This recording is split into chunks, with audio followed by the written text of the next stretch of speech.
Good morning बच्चों हमने जो चैप्टर स्टार्ट किया हुआ था जर्नल, उसमें मैंने इलस्ट्रेशन 6 और 7 करा दी थी। आज हम नेक्स्ट इलस्ट्रेशन कर रहे हैं। एक तो बच्चों जिस टॉपिक में जिस लेक्चर में मैंने ट्रेड डिस्काउंट और कैश डिस्काउंट का कराया है, उसको बिल्कुल ध्यान से समझना है। उसके बाद आपने आगे लेक्चर सम करने स्टार्ट करने हैं। आज मैं आपको इलस्ट्रेशन नेक्स्ट करा रही हूँ, इलस्ट्रेशन 8। ध्यान से समझना, ठीक है। सेम वही है, पास journal entry of the following transaction.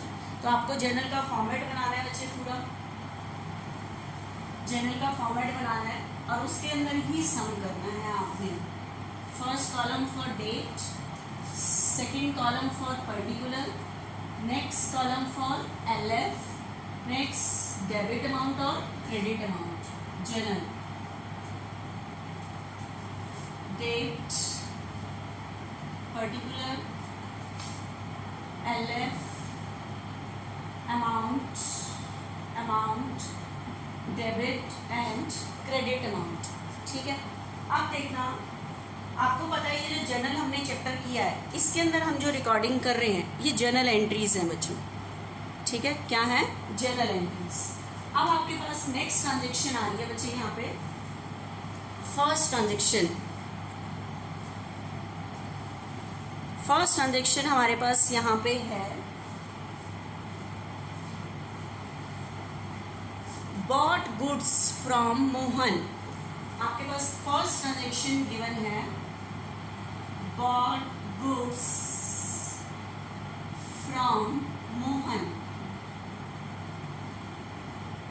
of the list price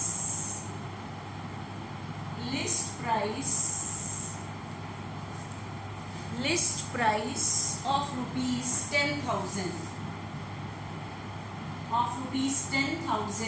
at 15% trade discount। हाँ बच्चे, अब आपके पास bought goods from Mohan, for cash clear नहीं है तो नेम गिवन है, ऑन क्रेडिट एज्यूम करेंगे, प्लस लिस्ट प्राइस से एंट्री नहीं होगी। 10,000 लिस्ट प्राइस है, लेस ट्रेड डिस्काउंट 15% लेस कर दिया। इसका मतलब हमने गुड्स कितने का परचेज किया है? 85 का। तो एंट्री जो कितने से होगी? 85 से होगी। एंट्री जो होगी वो आपकी 85 से होगी। ठीक है। तो गुड्स परचेज करना हमारे लिए expense, N expense always be debited. ठीक है। और गुड्स परचेज के लिए आपने वर्ड यूज करना है परचेजेस। ठीक है। तो परचेजेस अकाउंट डेबिट। परचेजेस क्यों डेबिट है? According to nominal account all the expenses always be debited. ठीक है। और गुड्स परचेज किया बच्चे हमने 85। ठीक है। गुड्स परचेज कर लिया लेकिन कैश नहीं किया, तो हमने किसी के पैसे देने हैं। जिसके पैसे देने हैं वो हमारी लायबिलिटी होती है। लायबिलिटी का बैलेंस होता है क्रेडिट। किसके पैसे देने हैं? किससे परचेज किया है? मोहन। तो मोहन हमारी लायबिलिटी है, लायबिलिटी का बैलेंस क्रेडिट, इंक्रीज पे credit. Eight this time the liability of the business is increasing. Business की लायबिलिटी इंक्रीज हो रही है 8500 से। ठीक है। तो नरेशन लिख देना। इस एंट्री को आप रीड कैसे करोगे? Purchases account debit to Mohan account. ठीक है। नेक्स्ट ट्रांजेक्शन पढ़ रहे हैं, देखना ध्यान से। नेक्स्ट ट्रांजेक्शन आ रही है बच्चे हमारे पास यहाँ पे second, settle the account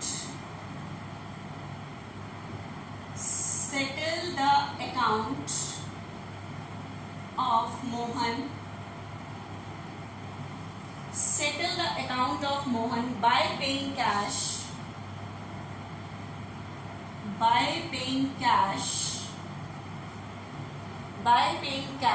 under a discount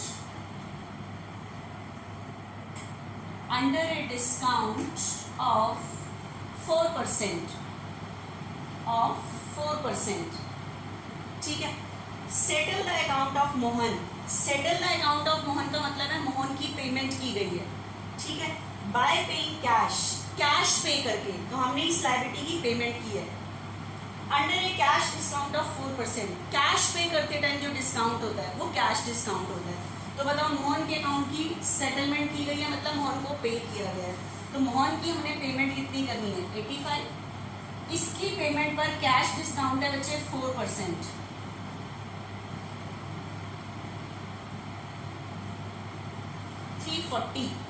340 का बच्चे डिस्काउंट है, ठीक है।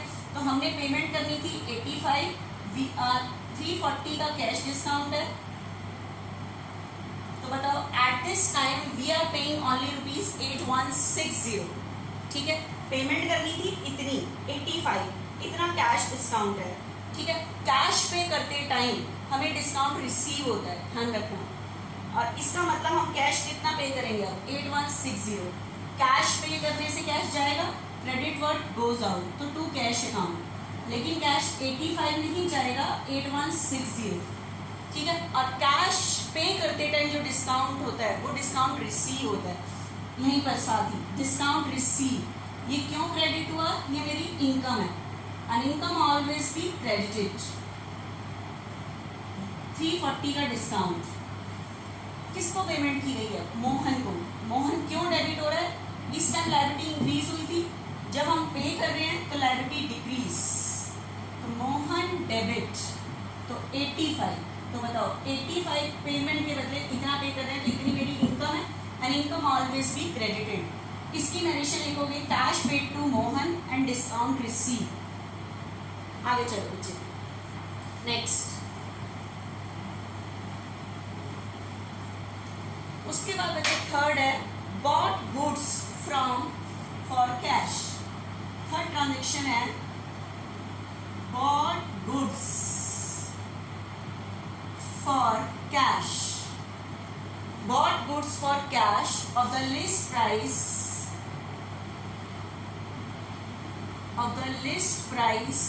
of rupees 50,000 at 20% trade discount and 20% trade discount and 5% cash discount and 5% cash discount. अब ध्यान से देखना, bot goods for cash, goods cash purchase किया है, ठीक है। Bought goods for cash, goods cash he purchase किया है of the list price of ₹50,000। कितने लिस्ट प्राइस का 50, तो लिस्ट प्राइस से तो कभी भी एंट्री नहीं होती, तो लिस्ट प्राइस बच्चे हमारे पास है 50,000 लेस 20% ट्रेड डिस्काउंट, 50 का 20% 10। इसका मतलब हमने गुड्स कितने का परचेज किया है 40,000। 40,000 का परचेज किया है, तो गुड्स हमारे पास जो आएगा वो 40 का आएगा। गुड्स परचेज करना हमारे लिए expense, and expense always be debited. लेकिन गुड्स परचेज के लिए वर्ड यूज होता है परचेजेस, तो परचेजेस अकाउंट डेबिट। लेकिन गुड्स 50 का नहीं 40 का परचेज किया है। At this time we are purchasing for cash, तो हमें इतना कैश देना पड़ेगा। लेकिन कैश जो हम दे रहे हैं उसके ऊपर कैश डिस्काउंट है। मैंने आपको बताया था cash discount is that discount which is allowed और receive at the time of cash receive और कैश पे। कैश की पेमेंट और कैश के रिसीव के टाइम जो डिस्काउंट होता है वो कैश डिस्काउंट होता है। तो इस टाइम हम कैश पे कर रहे हैं, कैश डिस्काउंट निकलता है जितनी हम कैश पेमेंट कर रहे हैं, ठीक है। तो बताओ मुझे कितने का गुड्स परचेज किया 40, तो मुझे कैश पेमेंट करनी है 40, तो कैश डिस्काउंट इस पे निकलेगा। तो 40,000 पर 5% कैश डिस्काउंट 2,000, तो 40,000 जो पेमेंट करनी थी उस पर 2,000 का कैश डिस्काउंट। इसका मतलब हमें पेमेंट कितनी करनी है 38, तो कैश 40 नहीं जाएगा 38 जाएगा। तो कैश जा रहा है, क्रेडिट वर्ड गोज आउट, जाने वाली चीज क्रेडिट टू कैश अकाउंट 38। 2,000 का ये हमारे लिए इनकम है, देखो 40 के बदले 38 जा रहा है कैश, तो ये मेरे लिए इनकम है। Income always be credited. इस इनकम का नाम लिखते हैं डिस्काउंट रिसीव। तो कैश पे करते टाइम हमें डिस्काउंट रिसीव होता है, तो टू डिस्काउंट रिसीव 2,000। नरेशन लिख देना, goods purchase for cash at 20% trade discount and कितने परसेंट था 5% कैश डिस्काउंट था, ठीक है, नेक्स्ट देखना,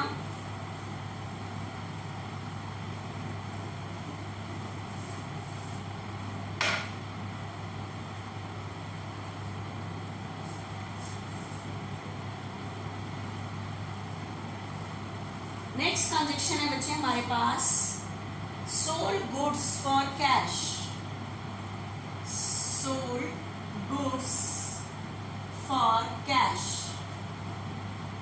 of the list price of rupees, of the list price of rupees 20,000 at 10% trade discount, 10% trade discount and 3% cash discount, 3% cash discount. हाँ जी, sold goods for cash of the list price of rupees 20,000। अच्छा, list price कितना है 20, list price से entry नहीं होती, तो 20,000 list price, कितना ट्रेड डिस्काउंट 10%, तो लेस करो 10% ट्रेड डिस्काउंट टू, इसका मतलब हमने गुड्स ही कितने का सेल किया है 18, सम ही यहीं से स्टार्ट होगा, 18 का गुड्स सोल्ड किया है, तो गुड्स सोल्ड करने से गुड्स जाएगा और गुड्स सोल्ड करना हमारी इनकम होगी, and income always be credited, ठीक है। और गुड्स सोल्ड के लिए वर्ड यूज होता है सेल्स, सेल्स को क्रेडिट कर रही हूँ, टू सेल्स 18,000 चला गया, और गुड्स सोल्ड फॉर कैश लिखा हुआ है, गुड्स सोल्ड फॉर कैश, तो गुड्स चला गया 20 का नहीं 18, ट्रेड डिस्काउंट लेस करने के बाद से ही रिकॉर्डिंग स्टार्ट होती है, तो गुड्स सोल्ड करने से गुड्स गया, ठीक है। लेकिन कैश जो आ रहा है, तो कैश आ रहा है, डेबिट वर्ड कम्स इन, हम कैश को डेबिट कर देंगे, लेकिन इस टाइम है 3% कैश डिस्काउंट, कैश के रिसीव करते टाइम जो डिस्काउंट होता है वो कैश डिस्काउंट, तो कैश डिस्काउंट है 3%, ये डिस्काउंट होता है जितना हमें कैश रिसीव हो रहा होता है ना उसके ऊपर ये डिस्काउंट होता है, तो मुझे कितने की सेल की है 18, तो कैश हमें रिसीव होगा 18, तो 18 पे कितने परसेंट 3%, 540 का डिस्काउंट, तो 18,000 था, 540 का कैश डिस्काउंट, तो हमें जो कैश रिसीव होगा बच्चे वो रिसीव होगा 17,460, तो कैश आ रहा है डेबिट बटन से 17,460। अब बताओ, हमने सेल किया था 18 और कैश आ रहा है इतना, तो इतना कम कैश आ रहा है क्योंकि हमने क्या अलाउ किया है डिस्काउंट, तो ये हमारे लिए एक्सपेंस है, an expense always be debited, तो कैश रिसीव करते टाइम हम डिस्काउंट अलाउ करते हैं, देते हैं, और ये हमारे लिए एक्सपेंस है, an expense always be debited, discount allowed account debit 540, तो इसकी एंट्री बन रही है cash account debit, discount allowed account debit to sales, ठीक है। नरेशन लिख देना, cash receive and discount allowed, ठीक है। तो बच्चे ट्रेड डिस्काउंट रिकॉर्ड नहीं होता, बिल्कुल आपने ध्यान से करना है, क्योंकि कुछ बच्चे होमवर्क भेज रहे हैं लेकिन कभी डिस्काउंट को उठा के यहाँ लिख रहे हैं, कभी यहाँ लिख रहे हैं, ध्यान रखना कैश पे करते टाइम डिस्काउंट रिसीव होता है, कैश और डिस्काउंट का साइड सेम रहता है, कैश पे हो रहा है, देखो डिस्काउंट रिसीव हो रहा है, लेकिन इस टाइम कैश रिसीव हो रहा है लेकिन डिस्काउंट अलाउ कर रहे हैं, कैश रिसीव करते टाइम हम डिस्काउंट अलाउ करते हैं, ये क्यों डेबिट हो रहा है, ये हमारे लिए एक्सपेंस है, कैश पे करते टाइम हम डिस्काउंट रिसीव करते हैं, ये क्यों क्रेडिट हो रहा है, इसके साथ ये इनकम है, and income always be credited, cash discount is that discount which is allowed और receive at the time of cash receive and cash payment, cash के पेमेंट और कैश के रिसीव करते टाइम जो डिस्काउंट होता है वो कैश डिस्काउंट होता है, ठीक है बच्चे। तो आपने आज ये नेक्स्ट सम करना है, फिर कल और भेजूंगी मैं आपको।